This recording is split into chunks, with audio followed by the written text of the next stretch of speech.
আসসালামু আলাইকুম সুপ্রিয় দর্শকবৃন্দ। আজকে আপনাদেরকে আমার ছাদ বাগানের বাইকুনুর জাতের আঙ্গুরের আপডেট দেখাবো। দেখতে পারতেছেন এখন আঙ্গুরগুলো পেকে গিয়েছে।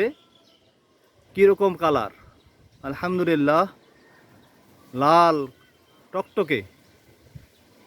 তো 1 মাস আগে যখন ভিডিও দিয়েছিলাম তখন এইগুলি সবুজ ছিল, এখন দেখতে পারতেছেন লাল টকটকে। তো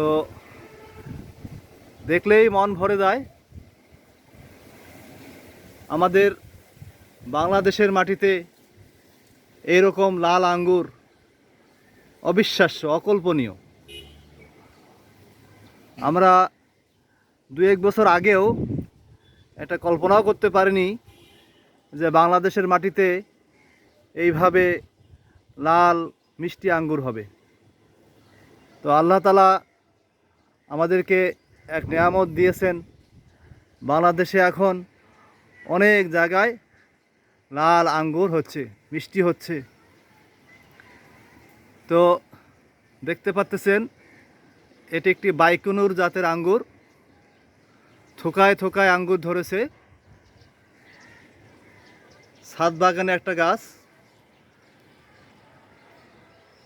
15 লিটার জিও ব্যাগে লাগানো। গাছটির বয়স 1 বছর হবে। তো তার মধ্যে কি সুন্দরভাবে আঙ্গুরগুলো ধরে আছে। সব আঙ্গুর এখনও পাকেনি, কিছু কিছু আঙ্গুর এখনও অপরিপক্ক রয়েছে।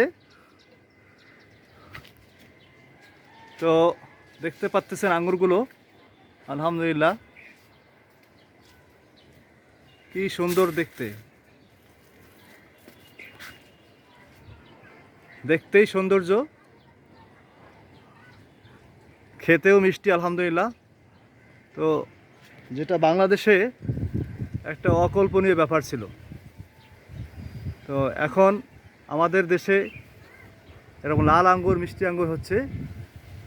তো এই গাছটি 1 বছর আগে আমি লাগিয়েছিলাম।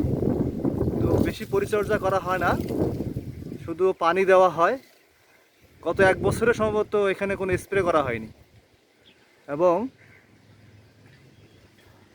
আঙ্গুর আসার পর থেকে, ফুল ধরার পর থেকে এখানে কোনো স্প্রে করা হয়নি, কোনো কেমিক্যালসও ইউজ করা হয়নি। তো তারপরে দেখেন কি সুন্দর আঙ্গুর ধরেছে, কোনো ধরনের রোগবালাই নেই। আপনারা যারা ছাদ বাগানি আছেন তারা নির্দ্বিধায় এই গাছটি রোপণ করতে পারেন। তো এটা বাংলাদেশের অনেক জায়গাতেই চারা পাওয়া যাচ্ছে। আমার কাছে আলহামদুলিল্লাহ যথেষ্ট চারা আছে বাইকুনুর জাতের আঙ্গুর।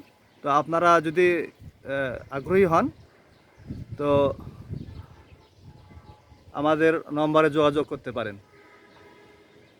তো ঠিক আছে, আজকের মতো এই পর্যন্তই। আল্লাহ হাফেজ। আসসালামু আলাইকুম ওয়া রাহমাতুল্লাহ।